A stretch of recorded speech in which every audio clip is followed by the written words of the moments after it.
Aku tuan derma untuk kita bergerak untuk lawan UMNO ni, untuk lawan UMNO je ni. Kepada rakan-rakan kita yang dapat berimprung tu, insyaAllah bolehlah untuk derma seberapa banyak, kalau boleh banyak lah. Dah tunggu dah. Sekarang ni kita tahu apa tu abu ya. Abu jabu. Kita persilakan Sulaiman naik tu pentas untuk lawan UMNO ni. Pentas ni lawan UMNO. Tak apa, jatuh ke halangan. Okey, terima kasih Saudara Aris. Yes, ini dia Saudara Aris. Saya serahkan kepada Saudara Aris.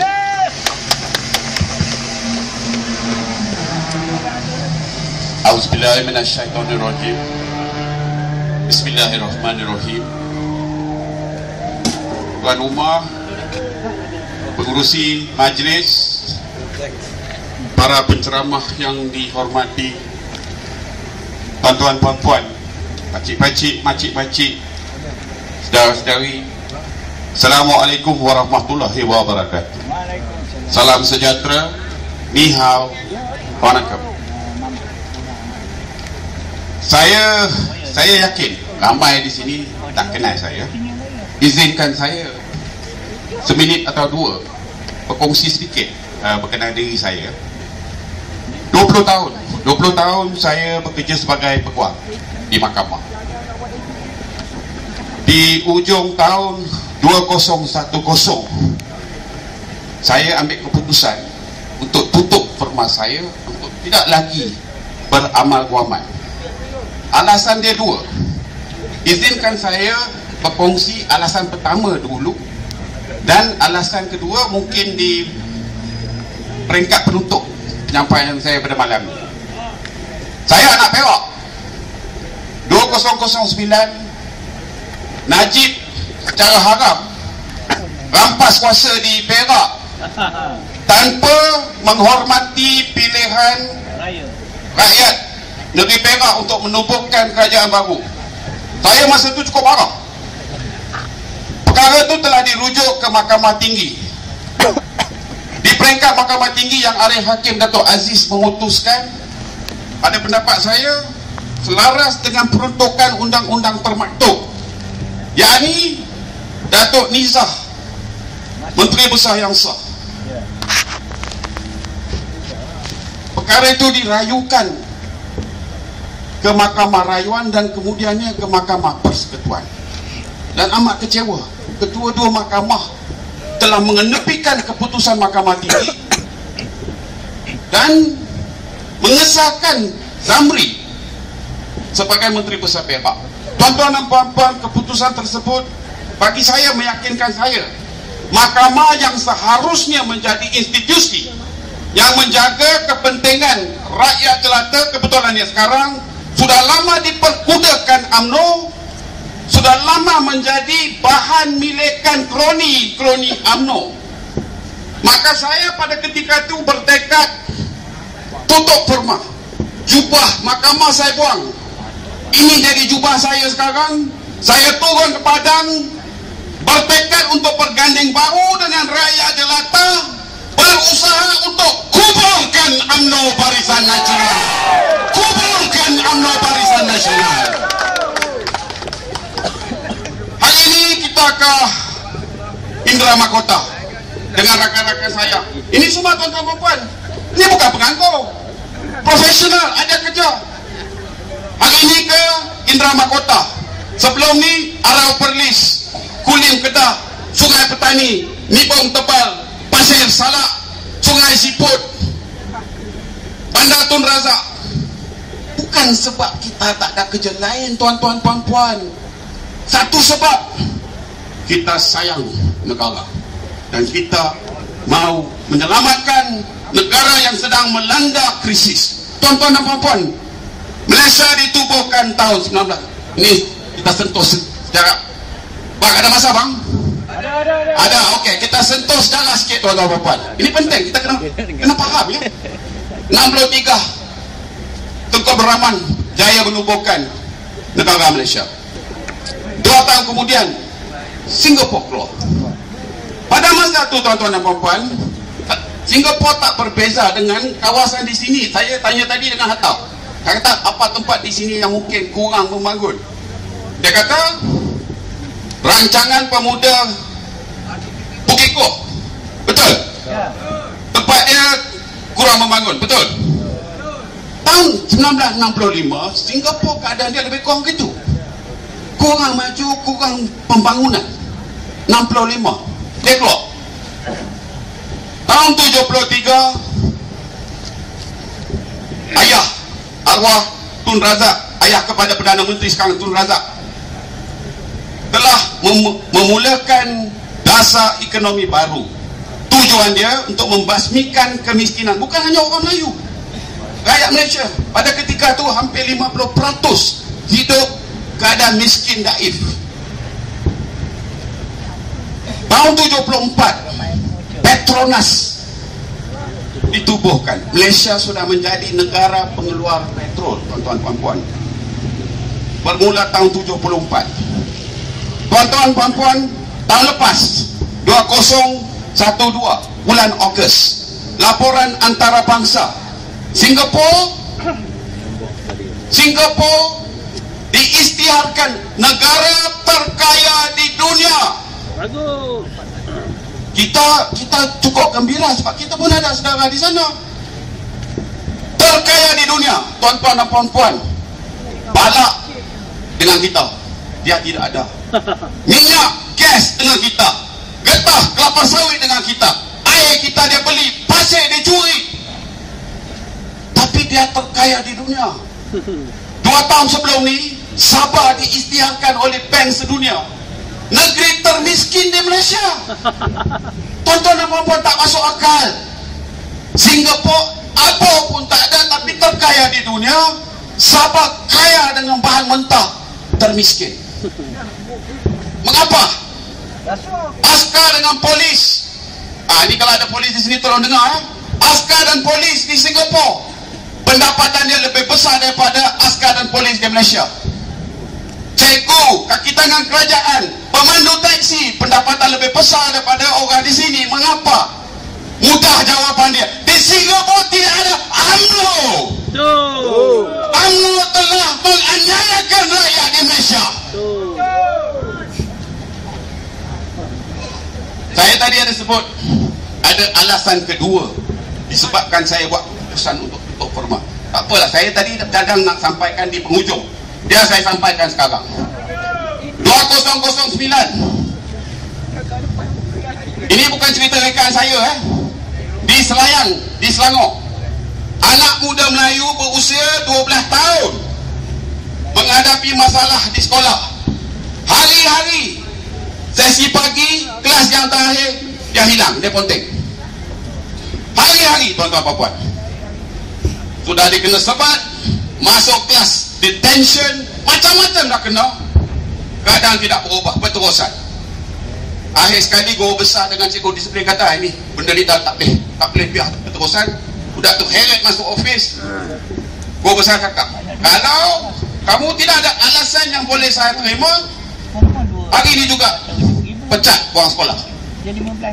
Kalau ada alasan sampai. Demi Allah, tuan-tuan puan-puan, ini bukan rekaan. Budak ni nangis. Dia cakap, cikgu, hari-hari kelas terakhir saya terpaksa keluar kelas, saya panjat pagar sekolah, lari kaki balik ke rumah, baju sekolah dengan kasut bagi ke abang dia supaya dia boleh hadir sesi petang. Pada masa yang sama, Rosma ke Australia shopping satu hari $600,000 Australia, tapi duit kita $600,000. Sedangkan anak-anak kita, tuan-tuan puan-puan, perkara ni bukan hanya berlaku di kalangan orang Melayu, orang India, orang Cina, Iban, Dayak, Kadazan, orang asli. Baju makan tak cukup. Tak cukup. Tapi UMNO kata dia membela hak orang Melayu. Tuan-tuan dan puan-puan, sampai bila orang Melayu nak telan racun sebegini? Masa sudah sampai kita perlu lihat keadaan sebenar. Tadi ada saudara saya yang sebut, kalau tak hati-hati negara ni mungkin bankrupt. Tuan-tuan dan puan, ini bukan perkara yang boleh kita ketawakan. Dia masalah yang cukup serius. Idris Jala, menteri di dalam Jabatan Perdana Menteri 2 atau 3 tahun sebelum ini meramalkan kalau subsidi tidak dihapus, subsidi sekarang membantu rakyat sekarang bawa beban harga barang naik hari-hari. Tapi Idris Jala kata kalau subsidi tidak dihapuskan, negara muflis tahun 2019. Mungkin fikir tak lama lagi, jauh lagi, tak apa, 6 tahun mungkin keadaan berubah. Pakar kewangan antarabangsa memberi ramalan yang lebih mengejutkan, tuan-tuan dan puan. Ramalan mereka kalau masalah kewangan di Malaysia, dan masalah kewangan di Malaysia cukup besar di peringkat sekarang, kalau masalah di Malaysia, masalah kewangan tidak ditangani dengan elok, kemungkinan besar negara bankrupt hujung tahun 2014. Lagi bagus. Tahun depan. Kita makan kulit roti. Makan kulit roti ya. Cantik. Saya nak bagi contoh Filipin 22 tahun Ferdinand Marcos pegang kuasa. 86 tahun 86 rakyat jatuhkan Ferdinand Marcos tahun 86. Sampai hari ini, tuan-tuan dan puan, sudah 27 tahun rakyat ambil balik negara daripada Ferdinand Marcos. Pada ketika tu 86 memang negara sudah bankrupt. Di bawah tangan Marcos negara dah bankrupt. Ini 2013, sudah 27 tahun. Adakah keadaan ekonomi sudah pulih? Anak gadis dia terpaksa merantau pergi Singapura, Penang, Kuala Lumpur, Johor, Labuan, melacorkan diri kerja sebagai GRO. Tuan-tuan dan puan-puan, ini bukan perkara yang boleh diketawakan. Saya juga ada anak gadis, dan saya tidak mahu melihat keadaan di mana disebabkan negara tidak boleh lagi mendukung rakyat dia, anak-anak gadis kita juga terpaksa merantau cari nafkah bagi mak bapak makan. Keadaan sekarang di Kuala Lumpur, tuan-tuan dan puan-puan, anak gadis Melayu daripada kampung turun ke Kuala Lumpur menjalankan latihan sebagai jururawat, tetapi hospital-hospital di Kuala Lumpur lebih suka ambil jururawat daripada Filipin. Pasal apa? Dia orang sanggup terima gaji lebih rendah. Anak gadis kita sudah keluar lulus jururawat, tapi tak boleh cari kerja. Mak bapak dah banyak korban. Saya bukan gantung, ini bukan rekaan. Ramai di kalangan mereka kerja sebagai GRO di karaoke. Ini peringkat permulaan. Tiap bulan duit dia hantar balik, kata ya dia kerja dekat hospital Tawakal. Mak bapak alhamdulillah, alhamdulillah. Anak tak mau menyakiti mak dengan bapak, maka dia rekakan. Tapi tuan-tuan dan puan-puan, ini adalah permulaan ekonomi runtuh.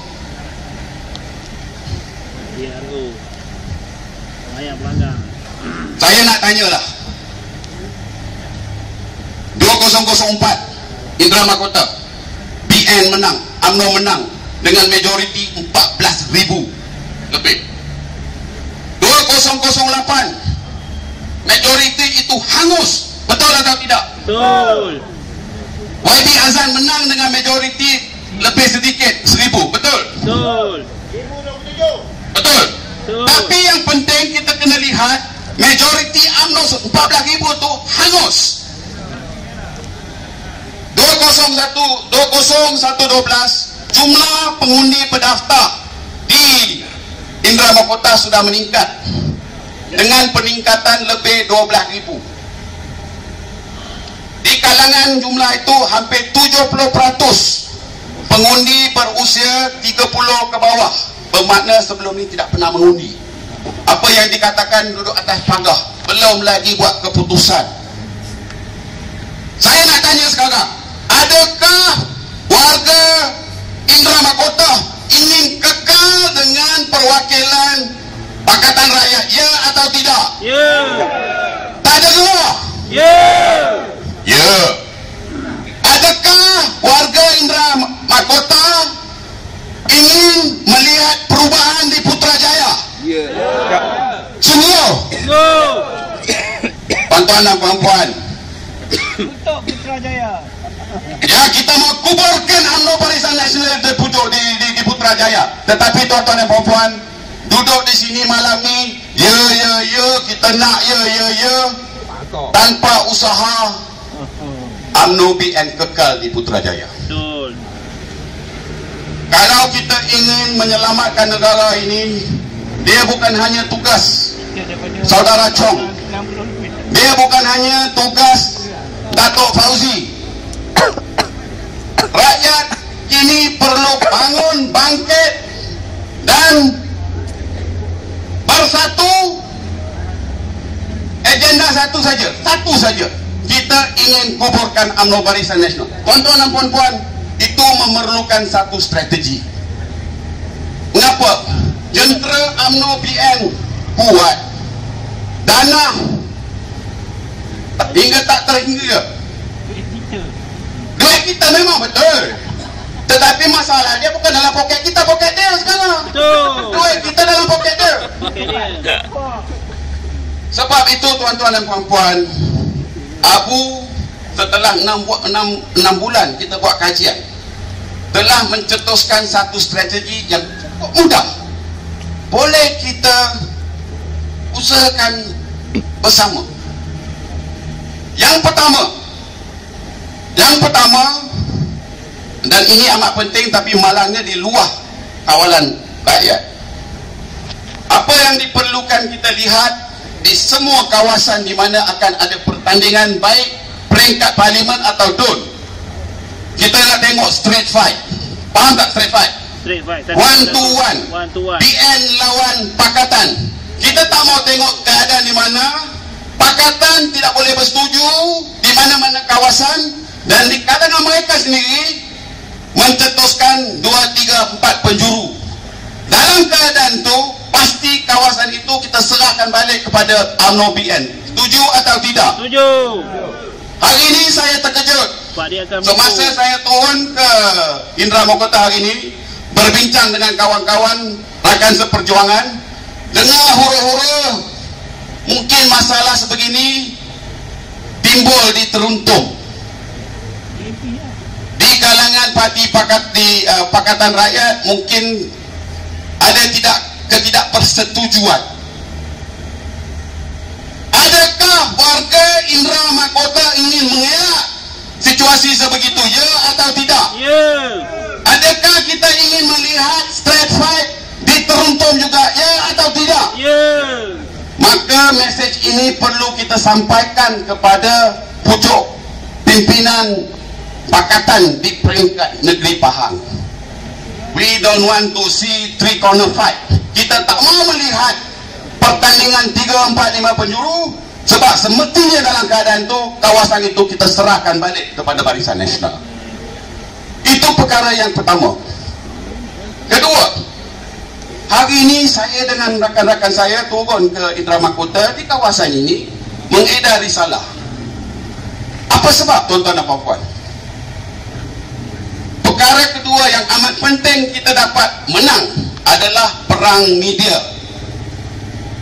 Kita tahu UMNO kontrol utusan Malaysia, UMNO kontrol TV3, RTM. Mungkin kita, tuan-tuan dan puan-puan, di kawasan Pekan, anak-anak kita, dia orang masuk internet, dia bawa berita alternatif balik ke rumah. Tapi Pak Ali di kawasan kampung, lepas mayang subuh, buka utusan Malaysia, cerita front page, kalau Pakatan menang, negara dikristiankan. Ini cerita terbaru ni. UMNO nak menakutkan orang Melayu. Dia kata kalau Pakatan menang, kelak negara akan dikristiankan. Punya cerita bodoh. Orang Islam di Malaysia 60%, Kristian baru 9%. Dia orang gila nak mampu nak cuba kristiankan negara ini. Orang Islam 60%. Askar Islam, polis Islam, 9% nak Nak Kristiankan negara ni dapat mampu tak? Mustahil. Tapi tuan-tuan puan-puan, Pak Ali dekat kampung pagi lepas subuh baca utusan Malaysia front page, negara akan dikristiankan kalau Pakatan memerintah. Berita Perdana pukul 8, Muhyiddin mengatakan jika orang Melayu tidak berhati-hati, kalau undi diberi kepada Pakatan, negara akan dikristiankan. Siang malam berteruk balik dengar ni, dah nak ditelan juga racun tu. Ini yang perlu kita elak. Di kawasan perkampungan kita hanya ada satu risalah yang boleh kita bawa. Hari ini aku bersama dengan rakan-rakan kita dengan di PKR telah round kawasan ini untuk mengedar risalah tersebut. Banyak lagi yang telah kita bawa. Tujuan dia untuk berkongsi maklumat yang utusan dan TV3 langsung tidak menyentuh. Tadi Dato' Fauzi sebut Tan Sri Musa Hitam, Tun Musa Hitam mengatakan mustahil kalau buku jingga, kalau polisi Pakatan dilaksanakan negara muflis. Tapi media arus perdana langsung tidak menyentuh. Beban ini kini harus dipikul oleh rakyat jelata. Risalah yang kita bawa, tuan-tuan dan puan-puan, bukan murah. Yang kita harap yang dah terima risalah hari ini, dah baca, harga barang naik, tengok kalau buka, tengok gambar comel Rosmah, cincin 24 juta, gelang 1.6 juta, macam-macam beg Birkin 600,000.